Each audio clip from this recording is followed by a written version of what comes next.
This is LiveWell Talk on breast cancer screening. I'm Dr. Dustin Arnold, Chief Medical Officer at Unity Point Health, St. Luke's Hospital. When it comes to breast cancer, early detection is the best prevention. Joining me to talk today about breast cancer screening, current recommendations, newer technology, and the impact of COVID-19 on screening processes is Therese Michels, Manager of St. Luke's Breast and Bone Health. Welcome. Thank you. Nice to be here. So I think, men obviously, well, what 1% of breast cancer is in men, right? I think that's what it is, something like that, less than 1%. But for the most part, men don't understand mammography and the discomfort that it causes and the trepidation that women might have in getting that. So at what age should women start to have mammograms regularly? Well, as a facility here, we go by ACR guidelines and Society of Breast Imaging. And the recommendations for them is start at 40 unless you have any other relative history to genetics there. You have 40 and then yearly above after that. So start at 40, but yearly following 40. Correct. Okay. Yeah, unless you have some first degree relatives with breast cancer, sometimes your physician will ask you to start before then, like between 30 and 40. Okay. All right. And is there an age when then you can stop getting mammograms? Not necessarily with the guidelines that we follow as well. They say to have yearly mammograms through age 74. There's really no limit as to what age you should stop having mammograms. There are some women that do have incidences of other health-related problems that may keep them from having surgeries from the breast cancer if it's found. So in those cases, we ask them to consult their provider as to when and how much they should have a mammogram. Sure. Okay. Well, that makes sense. Kind of like pelvic exams. It's Yeah, based individually on each patient. correct. Now, you hear this dense breast tissue. What describe what that is? What does that mean, I guess, for a woman if she is told that she has dense breast tissue? That can be confusing to most women. A lot of them take that as the size of their breast, believe it or not. They think they don't have dense tissue because they don't have full breasts, but it's more about genetics. Your dense tissue is based on mom or your prior history with relatives. And what your breast is made of is fatty tissue and basically dense tissue. Dense tissue, it's almost like looking for a polar bear through a foggy day. It's just really thick tissue that's hard to see things small. So we base off the opinion of how much percentage of dense tissue is in your breast compared to the fatty tissue. Some women don't have much dense breast tissue. Some have a lot where it covers their entire breast, which can make it hard to find small cancers and small little cysts and such in your breast.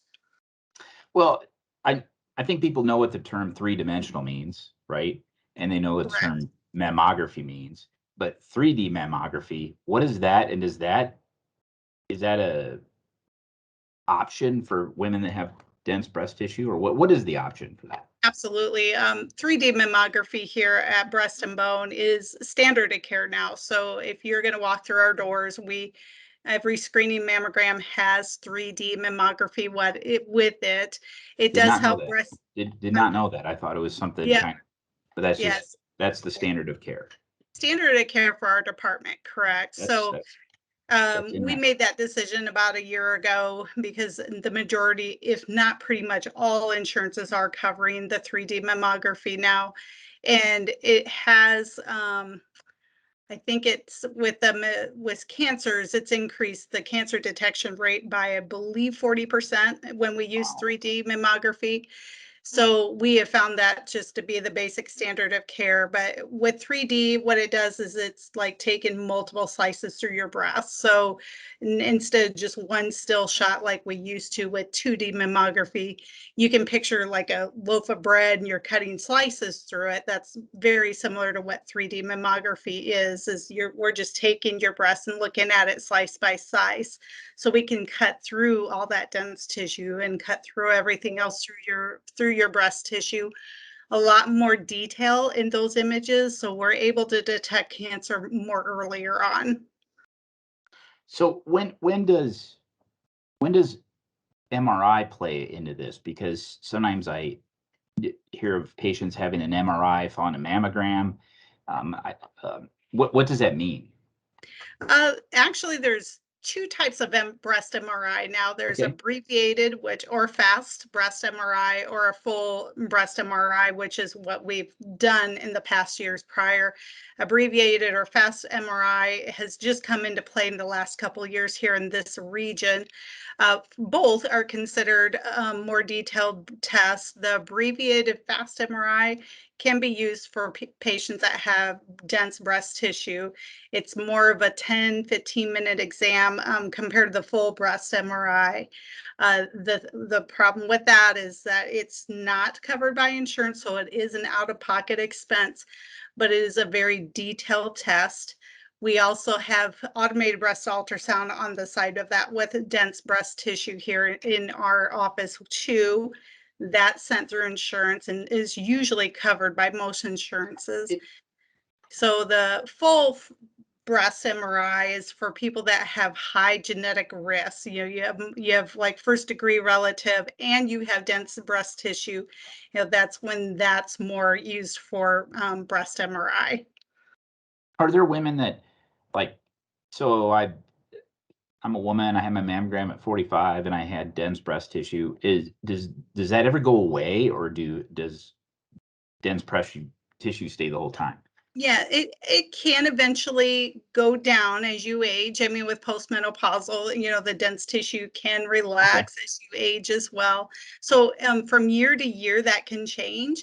So one year you can have dense tissue, and the next year the radiologist can label as not dense tissue. So it can fluctuate, but usually tends to go down as you age. Okay. Did not know that either. There's a Yeah, lot you're talking about here that I had no clue about. So that's good. That's good. yeah, that's it then.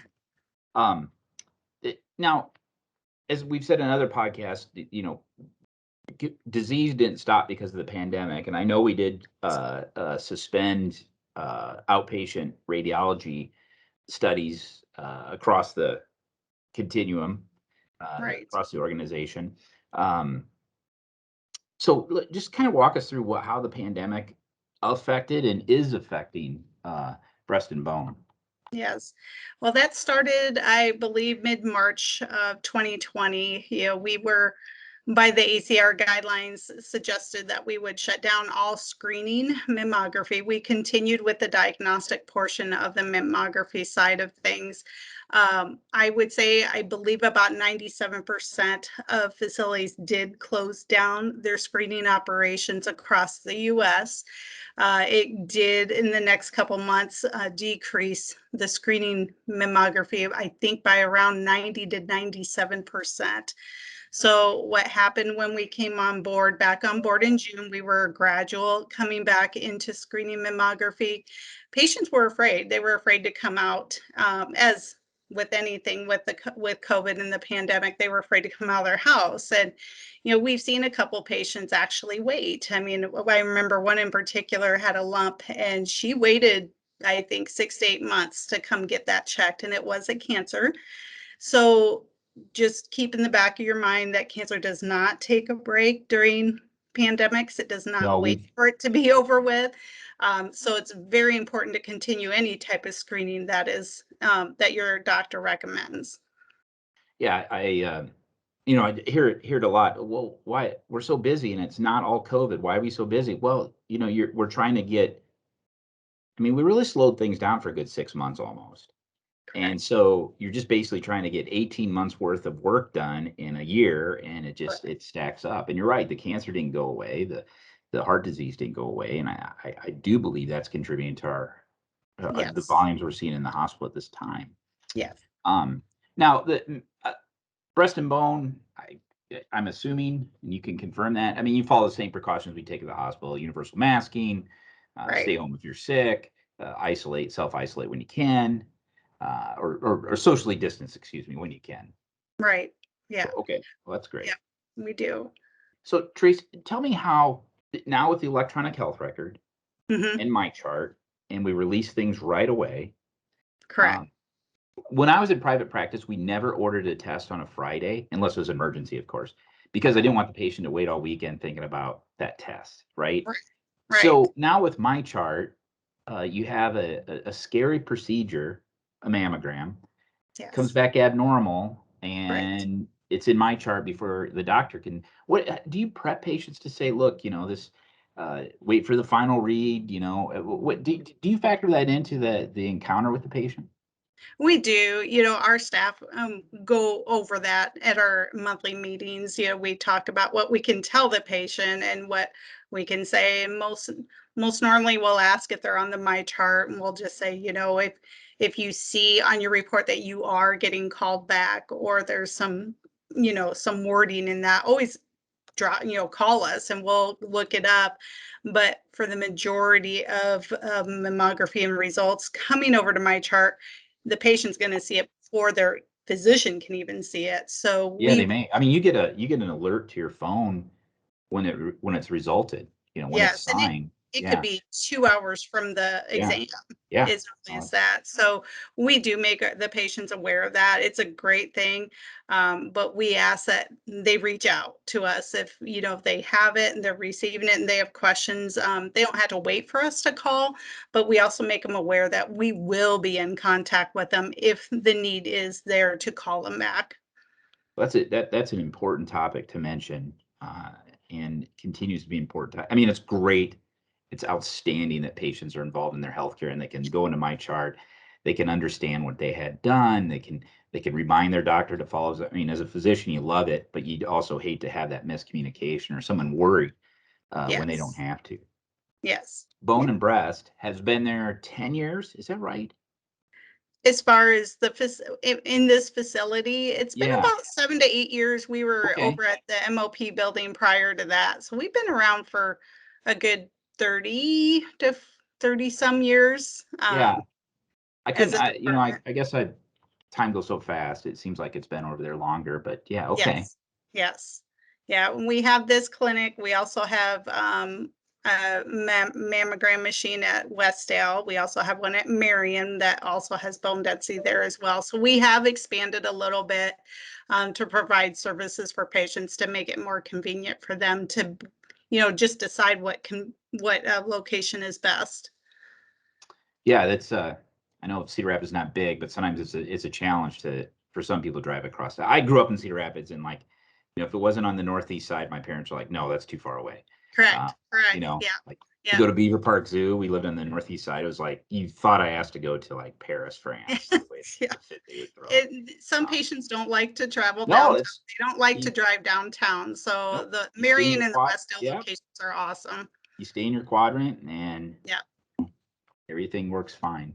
So, Yes. you mentioned the three convenient locations. Yeah. You mentioned the very helpful staff. We've had multiple people on from Bone and Breast over the years, from Helen G. Nassif Cancer Center. All great people. Take Mhm. such pride in your work. You're always fun to be here because of that pride you take. Yeah. But how can someone get a mammogram scheduled? How would that go about? What can a listener hear today that they can get that mammogram scheduled? Perhaps one they might have put off during the pandemic. Yes, a couple ways. You can go to our website. There is a link to click on to request an appointment there, and somebody would be in contact with you in the next couple days. Or you can call us directly. Our number is 319-369-7216. And somebody will answer and definitely get you scheduled for that. Or we do have walk-in services for screening mammography. All you will need is an order from your physician. So you can walk into any of our three locations between the hours of 9 to 3 p.m. and we'll get you in for your mammogram. Well, Therese, this has been great information, as always. Thanks so much for taking your time. Again, this is Therese Michels, manager of St. Luke's Breast and Bone Health. For more information, visit unitypoint.org. Thank you. Thank you for listening to LiveWell Talk On. If you enjoyed this episode, don't forget to subscribe. And if you want to spread the word, please give us a 5-star review and tell your family, friends, neighbors, strangers about our podcast. We're available on Apple Podcasts, Spotify, Pandora, or wherever you get your podcast. Until next time, be well.